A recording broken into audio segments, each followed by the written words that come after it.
Jintlaħaq ftehim dwar it-tassazzjoni doppja bejn Malta u l-Olanda fir-rigward tal-Curaçao.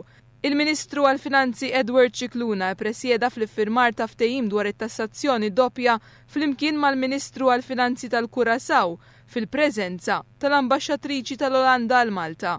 Il-Ministru Edward Cicluna enfasizza l-importanza ta' ftehim dwar tassazzjoni doppja fil-kuntest tal-investimenti u l-attivitajiet kummerċjali bejn iż-żewġ pajjiżi.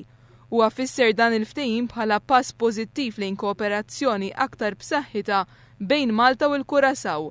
L-an prinċipali ta' dan il-ftehim huwa li jitneħħew l-ostakli li t-tassazzjoni doppja toħloq għall-iżvilupp ta' relazzjonijiet ekonomiċi. Għalhekk dan il-ftehim ser jinkoraġixxi n-negozju ġenwin u l-kummerċ bejn Malta u l-Curaçao. Barra minn hekk dan il-ftehim ser jagħmilha aktar faċli biex tgħaddi informazzjoni dwar kwistjonijiet tat-taxxa bejn l-awtoritajiet kompetenti taż-żewġ pajjiżi u fl-istess ħin jiġu fis-seħħ miżuri ta' kontroll kontra l-evażjoni fiskali.